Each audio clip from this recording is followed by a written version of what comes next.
வணக்கம். என் பேர் முத்துவெங்கட்ரான். நான் கோயம்புத்தூர் தங்க நகை தயாரிப்பாளர் சங்க தலைவராக இருக்கிறேன் நான். எல்லாத்துக்கும் தெரியும். 2 தினங்களுக்கு முன்பு வந்து நம்மளுடைய தேர்தல் ஆணையம் வந்து தமிழ்நாட்டுக்கு எப்போ தேர்தல்னு அறிவிச்சிருக்காங்க. அன்னையிலிருந்து தேர்தல் விதிமுறை வந்து அமலுக்கு வந்திருக்குது. வரும் ஏப்ரல் மாதம் 23ஆம் தேதி தேர்தல் வச்சுருக்காங்க. மே மாதம் 4ஆம் தேதி வந்து வாக்கு எண்ணிக்கை வந்து வச்சுருக்கிறாங்க. அது வரைக்கும் வந்து தேர்தல் விதிமுறை வந்து அமலில் இருக்கும் நம்ம. ஆனால் எப்போ வந்து தேர்தல் விதிமுறைகள் அமலுக்கு வந்தாலும் தேர்தல் அதிகாரிக்கு வந்து முதல்ல இலக்கு வந்து தங்க நகை வியாபாரிகளை வந்து பிடிக்கிறது தான் அவங்களுக்கு. எந்த ஒரு பொருள்கள் வந்து நாட்டில் போய்கிட்டே இருக்குது அதையெல்லாம் பார்க்க மாட்டாங்க. எங்கே தங்க நகை வியாபாரிகள் இருப்பாங்கன்னு அவங்கள தான் பார்ப்பாங்க. ஆனால் அவங்களுக்கு யாருக்குமே வந்து அரசியலுடைய சாயமோ அரசியல் கட்சிக்கு சம்மந்தமோ எதுவுமே இருக்காது. அவங்க மக்கள் வந்து கொடுக்குற அந்த கடைக்காரங்க கொடுக்குற அந்த ஆர்டர்களை வந்து இந்த எங்களை போல தயாரிப்பாளர்கள் வந்து ஆசாரிக்கு நம்ம பொற்கொள்ளர்களுக்கு வேலை வாய்ப்பு கொடுத்து அவங்க வந்து அந்த தங்கத்தை வந்து கம்பி இழுக்கிறதுக்கு தகடு இழுக்கிறதுக்கு டை அடிக்கிறதுக்கு கட்டிங்க்கு பாலிஷ் எல்லாம் பல இடங்களுக்கு போயிட்டு வரும். அவ்வளோதான் இருக்கும் ஒழிய. ஆனால் வந்து அதிகாரிகள் வந்து இதுக்கு ரொம்ப முக்கியத்துவம் கொடுத்து இதைத்தான் அவங்க வந்து பார்ப்பாங்க. அது வந்து அது மட்டும் இல்லாமல் வந்து தேர்தல் விதிமுறைப்படி அதில் வந்து 50,000க்கு மேலே ஒரு நுகர்வோர் வந்து எடுத்துகிட்டு போகக்கூடாதுன்றாங்க. இந்த சட்டம் எப்போ போட்டது அன்னைக்கு வந்து தங்கத்தினுடைய விலை வந்து என்ன இருந்ததுன்னு மக்களுக்கே தெரியும். இன்னைக்கு வந்து ஒரு பவுன் வந்து ஒரு நகை வாங்கணும் அப்படின்னா 1,29,000 30,000 வரைக்கும் இன்னைக்கு இருக்குது. இந்த 50,000த்துல வந்து மக்கள் எப்படி வந்து நகை வாங்குவாங்க? எப்படி அவங்க வீட்டில் ஒரு கல்யாணம் இருந்தால் எப்படி நடக்கும்? நீங்கள் யோசனை பண்ணுங்க. அது மட்டும் என்ன சொல்றாங்க, பணமா இல்லைன்னா கூட பொருள் இருந்தால் கூட அது வந்து 50,000த்துக்கு மேலே இருந்தாலும் வந்து நாங்கள் வந்து அதை கேள்வி கேட்போம் அப்படின்றாங்க. இன்னைக்கு வந்து 60% வந்து நகை வாங்குறவங்க வந்து 60% வந்து அவங்க வந்து பழைய நகையை கொடுத்துட்டு தான் வாங்கிட்டு போகிறாங்க. ரொக்கமாக கொடுக்கறது வந்து ரொம்ப கம்மியாக தான் இருக்குது. ஆனால் அது கம்மியாக வந்து இப்போ நம்ம வந்து 50,000த்துல என்ன தான் கிடைக்கும்? இப்போ வருமான வரித்துறையிலே 2 லட்சம் வரைக்கும் நீங்கள் வந்து ரொக்கமாக கொடுத்து இந்த நாட்டில் எந்த பொருள் வேணால் வாங்கலான்னு சொல்லியிருக்கிறாங்க. அட்லீஸ்ட் அந்த 2 லட்சமாவது வந்து நம்மளுடைய தேர்தல் ஆணையம் வந்து இதை பரிசீலனை பண்ணி 2 லட்சமாவது மக்களுக்கு கொடுக்கணும். அது எங்கேயோ ஏதோ ஒரு இடத்துல நடக்கிறத வச்சு நாட்டுக்கிற அத்தனை மக்களும் அதையே தான் பின்பற்றணுங்கிறப்போ அந்தந்த அவங்களை நம்பி வாழக்கூடிய அந்த நுகர்வோரை நம்பி வாழக்கூடிய அந்த தொழில் வந்து எவ்வளோ பாதிப்பு உள்ளாகுதுங்கிறது வந்து தேர்தல் ஆணையம் தயவு செஞ்சு இதுக்கு வந்து அவங்க வந்து நாங்கள் சொல்கிற கோரிக்கையை வந்து அவங்க உள்வாங்கி கண்டிப்பாக அதை ஏற்படுத்தி கொடுக்கணும் இந்த ஊடகத்தின் வாயிலாக தெரிவித்துக் கொள்கிறோம். அதே மாதிரி நாங்கள் 2 தினங்களுக்கு முன்பு எங்களுடைய மாவட்ட ஆட்சியர் வந்து அனைத்து சங்கங்களின் தலைவர்களை கூப்பிட்டு பிரதிநிதிகளை கூப்பிட்டு அவர் வந்து விழிப்புணர்வை வந்து கொடுத்தாங்க. அது வந்து அப்போ தேர்தல் விதிமுறை வராததுக்கு முன்னெச்சரிக்கையாக இருக்கட்டும் அப்படின்னு சொல்லிட்டு அவருக்கும் நாங்கள் இதே தான் கோரிக்கையை கொடுத்துருக்குறோம். இந்த மாதிரி தங்க நகைகள் வந்து வேற ஊர்களுக்கு அனுப்புறது தான் எங்களுடைய வேலை அன்றாடம். ஒரு நாளைக்கு வந்து 100லிருந்து 200 கிலோ நகைகளை வந்து தயார் செய்து பல தமிழ்நாடு பூராவும் வேற மாநிலத்துக்கு நாங்கள் அனுப்புகிறோம்.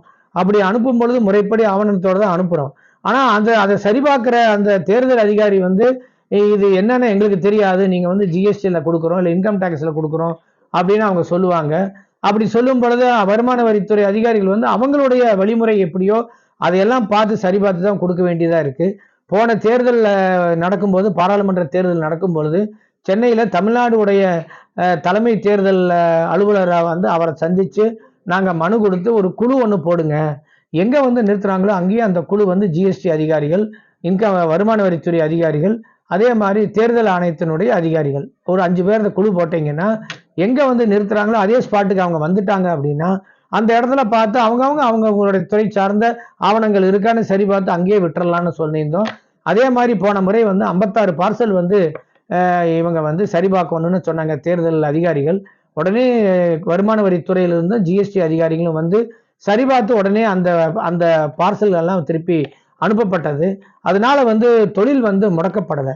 அதே மாதிரி ஒரு சூழ்நிலை இந்த தடவையும் வேண்டும் சொல்லிட்டு தான் நாங்கள் 11ஆம் தேதி சென்ற 11ஆம் தேதி வந்து தமிழ்நாடு உடைய தலைமை தேர்தல் அலுவலர் திருமதி அர்ச்சனா பட்நாயக் ஐஏஎஸ் அவர்களை சந்தித்து எங்களுடைய மனுவை கொடுத்துருக்குறோம். அவங்களும் கண்டிப்பாக நான் பரிசீலனை செய்கிறேன், கண்டிப்பாக அந்த மாதிரி ஒரு குழு ரிலீஸ் கமிட்டி அப்படின்னு நாங்கள் ஏற்பாடு பண்ணுறோன்னு சொன்னார். எங்களுடைய மாவட்ட ஆட்சியர் கூட ரிலீஸ் கமிட்டி போட்டிருக்கிறோன்னு சொல்லியிருக்கிறாரு. அதனால் வந்து மக்கள் யாரும் அச்சப்பட வேண்டாம். முறையான ஆவணங்களோடு இருந்தீங்க அப்படின்னா அதனுடைய பொருள்களை நீங்கள் கொண்டு போகும் பொழுது கண்டிப்பாக உங்களுக்கு வந்து எந்த ஒரு பாதிப்பும் வராதுதான் எங்களுக்கு ஒரு நம்பிக்கை. அந்த மாதிரி ஏதாவது இருந்தாலும் எங்களை போல சங்கங்களுக்கு நீங்கள் அணுகுனீங்கன்னா நாங்கள் வந்து அதுக்குண்டான அதிகாரிகள் ரிட்டர்னிங் ஆஃபீஸர்னு இருக்கிறாங்க, அதே மாதிரி ரிலீஸ் கமிட்டி அதிகாரிகள் வந்து நம்மளுடைய மாவட்ட ஆட்சியர் அலுவலகத்தில் இருக்கிறாங்க. அவங்கள உடனடியாக அவங்கள சந்தித்து இது வந்து முறைப்படி வந்த பொருள்கள் தான், இவங்க வந்து அவங்களுடைய வீட்டு நகைகள் தான் கொண்டு வந்துட்டு இருக்காங்க, இதில் எந்த ஒரு அரசியல் சாயம் இல்லைன்னு சொல்லி உங்களுக்காக நாங்கள் பரிந்துரை செய்து அதுக்குண்டான முயற்சிகளை மேற்கொள்வோமாக. ஆனால் இந்த ஊடகத்தின் வாயிலாக தேர்தல் அதிகாரிகள், நாங்கள் வந்து தேர்தல் தலைமை தேர்தல் அலுவலரை பார்க்குறோம், மாவட்ட ஆணையரை, மாவட்ட ஆட்சியரை பார்க்குறோம், பெரிய பெரிய அதிகாரிகள் தான் பார்த்துருக்குறோம். ஆனால் இந்த பணி செய்யக்கூடியவர்கள் வந்து தேர்தல் அதிகாரிகள். அவங்க வந்து பல பல நிர்வாகத்திலிருந்து வந்தவங்க, அரசு நிர்வாகத்திலிருந்து வந்து இந்த பணிக்கு, தேர்தல் பணிக்காக வந்தவங்க. அவங்களுக்கு வந்து நம்ம மாவட்ட ஆட்சியரோ இல்லை மாநில தேர்தல் தலைமை அலுவலர்களோ அவங்களுக்கெல்லாம் வந்து எங்களை மாதிரி ஆட்களை கூப்பிட்டு அவங்களுக்கு வந்து ஒரு பயிற்சியை கொடுக்கணும். நாங்கள் எந்த மாதிரியெல்லாம் வியாபாரம் பண்ணுவோம், எப்படியெல்லாம் வந்து அதை வந்து நம்ம உண்மைத்தன்மையை தெரிஞ்சுக்கலாம்னு சொல்லிட்டு அவங்க வந்து ஒரு பயிற்சி பற்றை ஒரு ஏற்பாடு பண்ணி ஒரு கருத்தரங்க ஏற்பாடு பண்ணாங்க அப்படின்னா, இந்த 45 நாள் இருக்கக்கூடிய இந்த தேர்தல் விதிமுறையை வந்து தேர்தலும் சிறப்பாக நடக்கணும், எந்த ஒரு பிரச்சனையும் இல்லாமல் நடக்கணும். அதே மாதிரி வாழ்வாதாரத்துக்கு இந்த இந்த தொழிலை நம்பி வாழக்கூடிய எங்களை போல பல வியாபாரிகள் பல துறையில இருக்கிறாங்க. அவங்களுக்கும் இந்த தேர்தல்னால எந்த ஒரு வியாபாரம் பின்னடைவும் இல்லாத மாதிரி பார்த்து கொள்ள வேண்டிய தேர்தல் ஆணையம் சரி, எங்களை போல தொழில் சார்ந்த இந்த அமைப்புகளும் சரி ஒன்று சேர்ந்து இந்த தேர்தலை வந்து சிறப்பா நடத்துறதுக்கு நாங்க வந்து தேர்தல் ஆணையத்துக்கு துணையா இருப்போம் என சொல்லி இந்த ஊடகத்தின் வாயிலாக இந்த வாய்ப்பு வழங்கியதற்கு மனமார்ந்த நன்றியும் வாழ்த்துக்களையும் தெரிவித்துக் கொள்கிறோம். நன்றி.